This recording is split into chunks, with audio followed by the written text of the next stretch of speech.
తల్లిదండ్రులు ఎవరూ తెలియని రాంబాబు అనాథాశ్రమంలో పెరిగి పెద్దవాడయ్యాడు. రాంబాబుకి 20 ఏళ్ల వయసు రాగానే అనాథాశ్రమం నియమం ప్రకారం బయటకు వెళ్లవలసి వచ్చింది. ఇక నా కాళ్ల మీద నేను నిలబడాలి. ఈ పల్లెటూరులో ఉద్యోగం దొరికే అవకాశం లేదు. ఇక ఈ రోజే పట్నం బయలుదేరాలి. రాంబాబు తన బట్టలు ఒక సంచిలో పెట్టుకుని పట్నం బయలుదేరాడు. చీకటి పడబోతుండగా ఒక నిర్మానుష్య ప్రదేశానికి చేరుకుని కొద్ది దూరంలో ఒక బండి ఆగి ఉండటం చూసి అక్కడికి వెళ్లబోతుండగా గమనించాడు. ఒక ముసుగు మనిషి బండిలో ఉన్న వారికి కత్తి చూపిస్తూ బెదిరిస్తున్నాడు. చేతులు జోడిస్తే లాభం లేదు, మొత్తం డబ్బు బయటికి తీ. అలా గుడ్లు మెటకరించి చూస్తావేమిటి? ఆ వేలికి ఉన్న ఉంగరాలు కూడా తీ త్వరగా. ఆలస్యం చేశావంటే చేతిలో కత్తి గుండెల్లో దిగుతుంది, జాగ్రత్త. బాబాబు, అలా బెదరగొట్టకు. అసలే గుండె జబ్బు మనిషిని. నా దగ్గర ఉన్నదంతా ఇచ్చేస్తాను. ముందు ఆ కత్తిని కిందకు దించి మొల్లో దొప్పుకో. ఆ కత్తిని చూస్తుంటే నా కాలు చెయ్యి ఆడటం లేదు. కత్తికి పని చెప్పకుండా ఉండాలంటే ముందు నీ డబ్బు సంచి బయటికి తీ. ఇస్తా బాబు, నన్నేం చేయకు. ఇదిగో తీసుకో.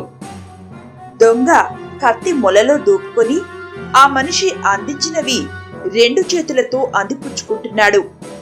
ఇక ఆలస్యం చెయ్యకుండా మెరుపులా కదిలాడు రాంబాబు. దొంగ వైపు పరిగెడుతూ, రేయ్, ఈ రోజు నీకు మూడిందిరా.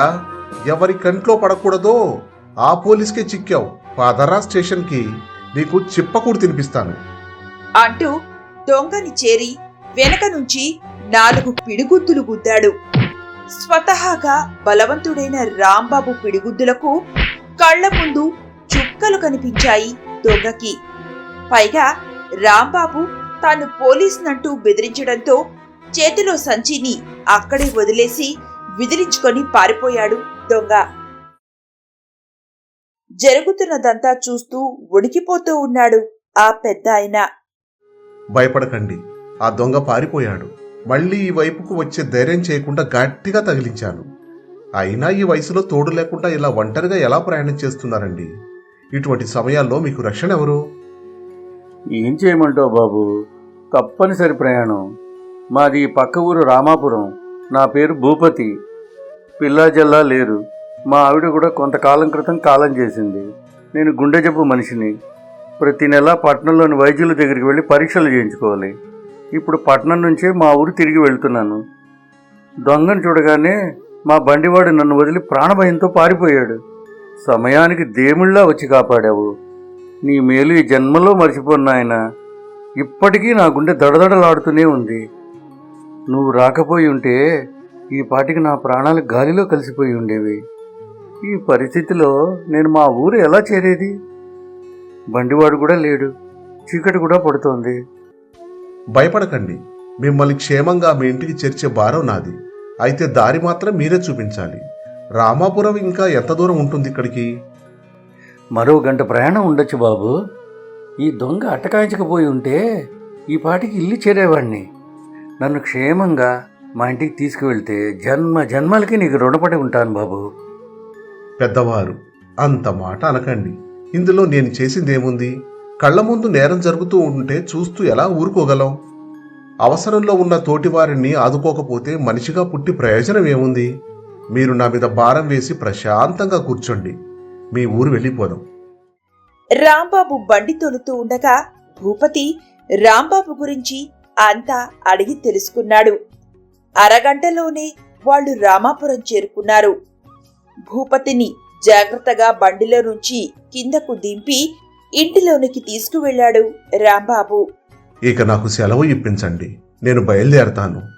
మీ సామాన్ అంతా ఉందో లేదో ఒకసారి చూసుకోండి. ఈ చీకట్లో ఎక్కడికి వెళ్తావు? ఈ రాత్రికి ఇక్కడే భోజనం చేసి పడుకో బాబు. తెల్లవారు వెళ్ళవచ్చు కదా. ఆ రాత్రి భూపతి ఇంటనే భోజనం చేసి పడుకున్నాడు రాంబాబు. మర్నాడు భూపతి లేచే సమయానికి స్నానం చేసి వెళ్లిపోవడానికి సిద్ధంగా ఉన్నాడు. ఇక నేను బయలుదేరతానండి. మీ ఆరోగ్యం జాగ్రత్త. ఒక్క క్షణం ఆగు బాబు. రాత్రి అంతా ఆలోచించి ఒక నిర్ణయానికి వచ్చాను. నీకు ఎవరూ లేరంటున్నావు. ఉద్యోగం వెతుక్కుంటూ బయలుదేరావు.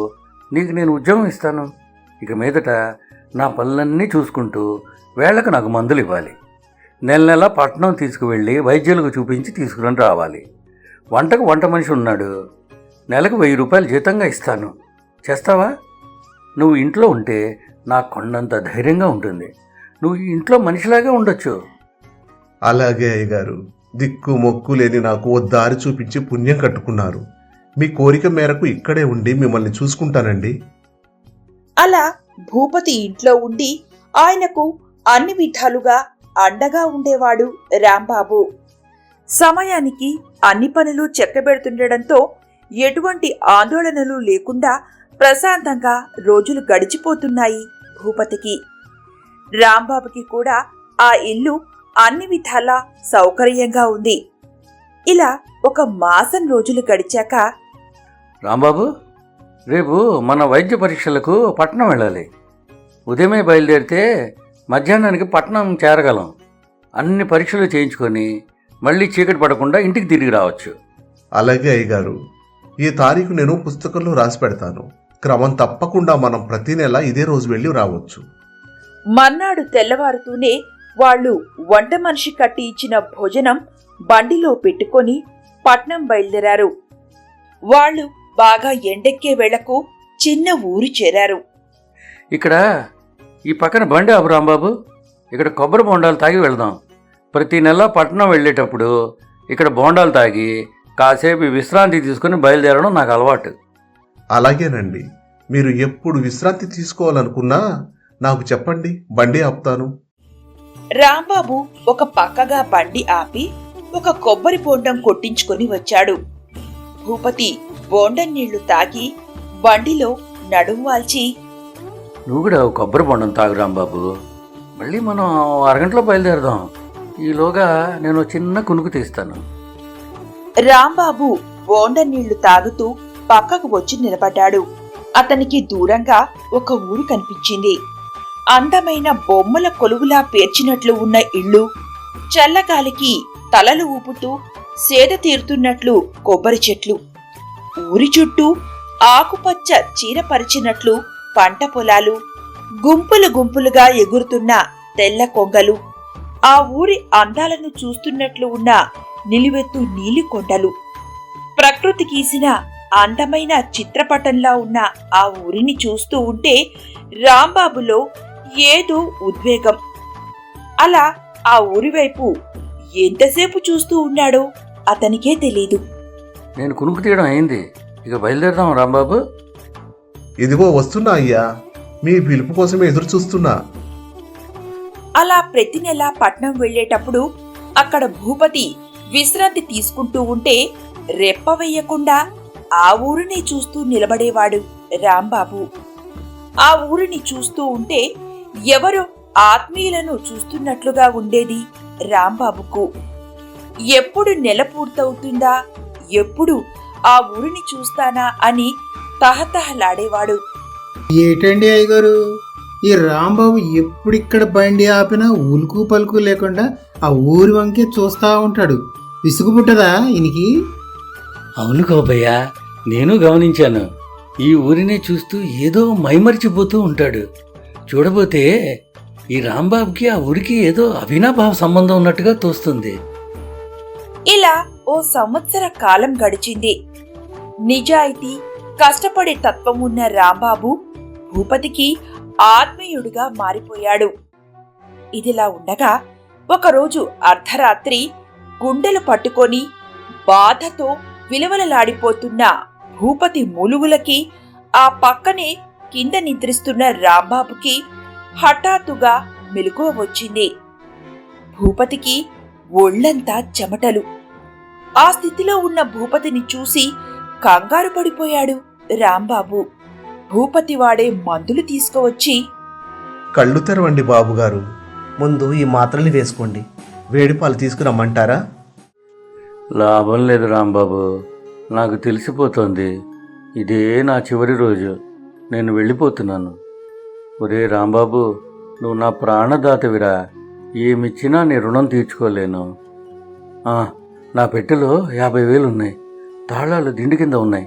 ఆ డబ్బు తీసుకొని పట్నం వెళ్ళి ఏదైనా వ్యాపారం చేసుకుంటూ సుఖంగా బ్రతుకు.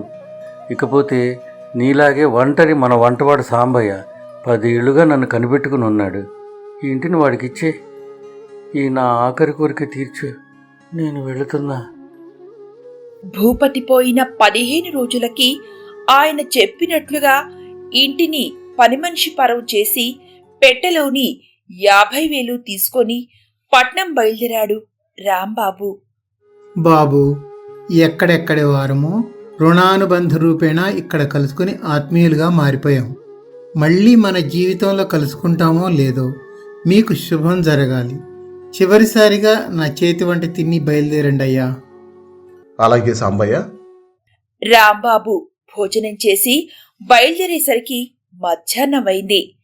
పట్నం వైపు బయలుదేరుతూ ఆ కొబ్బరి బోండాల దుకాణం చేరేసరికి సాయంత్రం కావస్తోంది. అక్కడ ఒక నిమిషం ఆగి ఆ కనిపిస్తున్న ఊరికేసి తదేకంగా చూస్తూ నిలబడ్డాడు. ఇప్పుడు నేను పట్నం వెళ్ళిపోతే మళ్ళీ జీవితంలో ఈ ఊరిని చూడటం కుదరకపోవచ్చు. ఇంతలా నన్ను ఆకర్షించే ఈ ఊరిని ఎలాగైనా ఇప్పుడే ఒకసారి తిరిగి చూడాలి. ఎందుకో ఈ ఊరు కూడా నన్ను రమ్మని పిలుస్తున్నట్లుగా అనిపిస్తుంది నాకు. ఇలా అనుకున్న రాంబాబు ఎదురుగా కనిపిస్తున్న కాలిబాట వెంట నడుస్తూ ఆ ఊరిలోకి ప్రవేశించాడు. ఎవరు బాబు నువ్వు? ఎప్పుడూ చూడలేదు. ఊరికి కొత్తలా కనిపిస్తున్నావు. ఎవరింటికి వెడుతున్నావు? నేను ఈ ఊరికి కొత్తే కానీ నాకు ఈ ఊరు కొత్త కాదు. చాలా కాలంగా దూరం నుంచి ఈ ఊరిని చూస్తున్నానండి. నాకు మీ ఊరంటే ప్రత్యేక అభిమానం. ఒకసారి ఊరంతా తిరిగి చూద్దామని ఇలా వచ్చాను. ఆశ్చర్యంగా ఉందే. మా ఊరేమీ రకరకాల వింతలున్న పట్నం కాదు, చిన్న పల్లెటూరు. మా ఊళ్ళో ఏం చూస్తావు? నీ మాటలు నాకు నమ్మశక్యంగా లేవు. నీ వాలకం చూస్తే అనుమానంగా ఉంది. నిజం చెప్పు, ఎవరు నువ్వు? చీకటి పడే వేళ మా ఊళ్ళోకి ఎందుకు వచ్చావు? చూడండి, నా ధోరణి మీకు అనుమానాస్పదంగా ఉండడంలో ఆశ్చర్యం లేదు. మీ స్థానంలో నేనున్నా ఇలాగే ఆలోచిస్తాను. పట్నం వెళుతూ ఆగి దూరం నుంచి ఈ ఊరిని కొన్ని నెలలుగా చూస్తున్నాను. ఈ ఊరి పట్ల నాకు ఎందుకింత ఆకర్షణ నాకే అర్థం కావడం లేదు. ఒకసారి ఊరంతా చుట్టి చూసి నా కోరిక తీర్చుకుని పట్నం వెళ్ళిపోతానండి. రాంబాబు మాటలలో ఉన్న నిజాయితీ గ్రహించిన ఆ పెద్ద మనిషి తనను పరిచయం చేసుకుని, చూడు బాబు, నా పేరు బంగారయ్య. నీ మాటలు వింటుంటే అబద్ధం చెప్తున్నట్టుగా అనిపించడం లేదు. సరే, నాతో పాటు తీసుకెళ్ళి ఊరంతా చూపిస్తాను రా. అయితే నువ్వు మా చుట్టమని చెబుతాను, లేకపోతే నాలాగే ఊరంతా నిన్ను అనుమానంగా చూస్తారు. అలాగేనండి, ధన్యవాదాలు. రాంబాబు అతని వెంట నడుస్తూ ఊర్లోని అందమైన చెరువుని, ఊడల మర్రిని, రామాలయంలో కోదండరాముడిని, ఆంజనేయ స్వామిని, ఇలా అన్నిటినీ చూస్తూ బంగారయ్య వెంట తిరిగాడు. అడిగిన వాళ్ళందరికీ రాంబాబు తమ చుట్టమని చెబుతూ వచ్చాడు బంగారయ్య. ఊళ్ళో ఉన్న 4 వీధులు శుభ్రంగా ఉన్నాయి. అరగంటలో ఊరంతా చుట్టి రావడం అయిపోయింది. రాంబాబు ఇక తిరిగి వెళ్ళిపోదామని అనుకుంటూ ఉండగా ఒక్కసారిగా వర్షం ఆరంభమైంది. నా కోరిక తీర్చినందుకు ధన్యవాదాలు.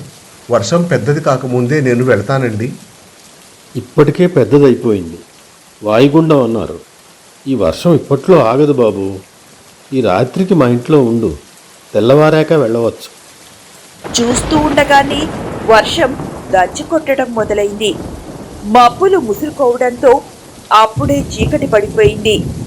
చేసేది లేక పరుగులాంటి నడకతో బంగారయ్యను అనుసరించాడు రాంబాబు. బంగారయ్యది చిన్న పెంకుటిల్లు. గుమ్మంలోనే సన్నగా పొడవుగా అందంగా ఉన్న ఒక అమ్మాయి నిలబడి ఉంది. మా అమ్మాయి వింజ. మా ఆవిడ దాని 12 వేటనే పోయింది. అప్పటి నుంచి ఇంటి భారం అంతా దాని మీదనే పడింది.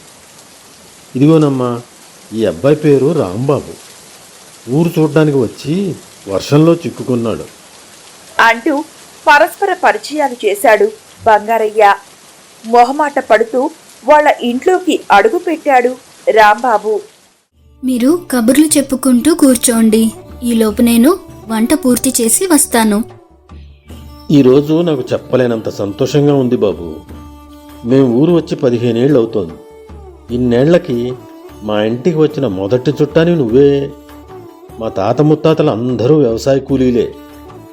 వరుసగా 3 సంవత్సరాలు కరువు రావడంతో నేను నా భార్య మా 4 ఏళ్ల కూతురుతో పొట్ట చేత పట్టుకుని మా ఊరు నుంచి ఈ ఊరు వచ్చేసాం. అప్పటి నుంచి 4 ఎకరాల పొలం కౌలుకు తీసుకుని ఈ ఊళ్ళోనే స్థిరపడిపోయాం. తల్లిపోయాక మా అమ్మాయి చదువు మానేసి ఇంటి పనులు చూసుకుంటోంది. రాంబాబు తన గురించి కూడా అంతా బంగారయ్యకు చెప్పాడు. వంట అయిపోయింది. మీరు కాళ్ళు చేతులు కడుక్కుని వస్తే వడ్డించేస్తాను. ఇద్దరు కాళ్ళు చేతులు కడుక్కొని వంటింట్లోకి వచ్చేసరికి ఇద్దరికి అరిటాకుల్లో వడ్డన చేసింది వింధ్య. అన్నీ చాలా రుచిగా ఉన్నాయి. ఇంత కమ్మటి భోజనం నేను జీవితంలో చేసి ఎరగను. నా కూతురని చెప్పడం కాదు గాని మా వింజ ఏ వంట చేసినా అద్భుతంగా ఉంటుంది.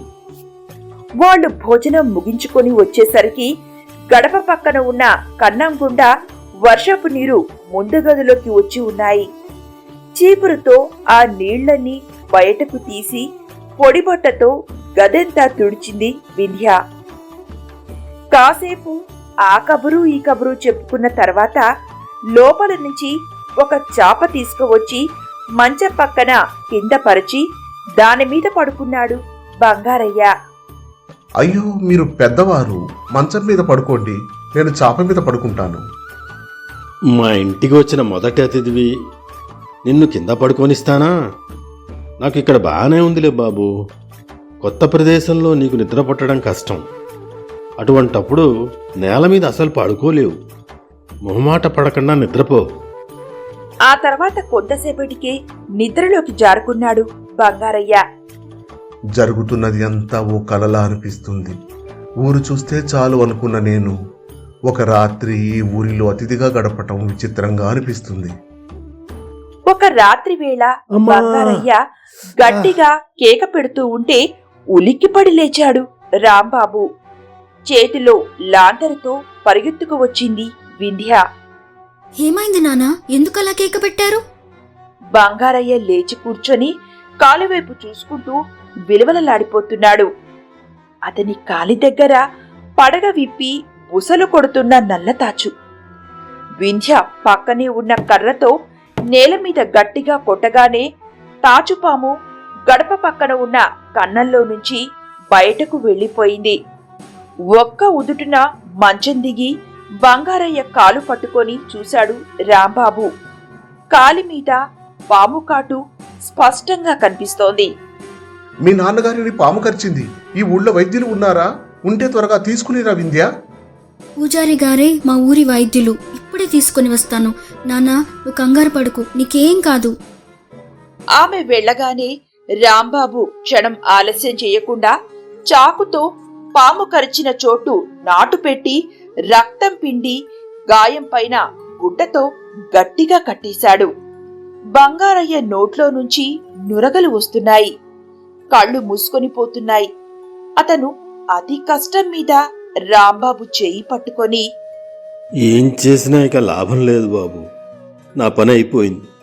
వింజకి అన్యాయం చేసి వెళ్ళిపోతున్నాను. రాంబాబు చూస్తుండగానే బంగారయ్య కళ్ళు శాశ్వతంగా మూసుకునిపోయాయి. పూజారి గారు వచ్చి నాడి పట్టుకొని చూసి పెదవి విరిచి, అమ్మా వింధ్య, మీ నాన్నగారు ఇక లేరు తల్లి. నువ్వు మనసు కుదుటపరుచుకొని కాస్త ధైర్యంగా ఉండక తప్పదమ్మా. ఆ మాటలు వింటూనే స్పృహ తప్పి పడిపోయింది వింధ్య. బంగారయ్య అంత్యక్రియలు పని పూనుకొని చేశాడు రాంబాబు. ఒకసారి ఊరు చూసి వెళ్లిపోదాం అనుకున్న రాంబాబు 15 రోజులు ఆ ఊళ్ళోనే ఉండిపోవలసి వచ్చింది. వింధ్య ఆ బాధ నుంచి ఇప్పుడిప్పుడే తేరుకుంటోంది. నేను ఆ రాత్రి మీ ఇంటికి రాకపోయి ఉంటే మీ నాన్న క్రింద పడుకునేవాడు కాదు, పాము కాటుకి గురి అయ్యేవాడు కాదు. నా వల్ల నీకు తీరని నష్టం జరిగిపోయింది. ఈ బాధ నన్ను జీవితాంతం వెంటాడుతుంది. అలా అనుకోవద్దు. వర్షం నీళ్లు గదిలోకి వస్తే గుడ్డతో తుడిచిన నేను గడప పక్కన కన్నాన్ని గుడ్డతో మూయడం మరిచాను. ఆ కన్నం మూసి ఉంటే పాము లోనికి వచ్చేదే కాదు. అంతా విధి లిఖితం. మనం నిమిత్త మాత్రులం. ఇప్పుడు ఈ ఇంట్లో నువ్వు ఒంటరిగా ఎలా ఉండగలవు? తప్పదు కదా, అలవాటు చేసుకోవాలి. నీకు అభ్యంతరం లేకపోతే నిన్ను నేను పెళ్లి చేసుకుంటాను వింధ్య. ఆలోచించుకుని చెప్పు. నీలాగే నేను ఒంటరిని. నాన్నతో మీరు చెబుతున్నప్పుడు నేను విన్నానండి. మన పెళ్లికి నాకేమీ అభ్యంతరం లేదు. 4 రోజుల్లో రామాలయంలో ఊరివాళ్ల సమక్షంలో రాంబాబు వింధ్యల వివాహం జరిగింది. బండిలో ఆమెను తీసుకొని పట్నం బయలుదేరినప్పుడు ఆ ఊరి పట్ల తనకు ఎందుకంత ఇష్టం ఏర్పడిందో అర్థమైంది రాంబాబుకు. అవును, అతని జన్మజన్మల బంధమైన భార్య ఆ ఊరిలోనే ఉంది మరి.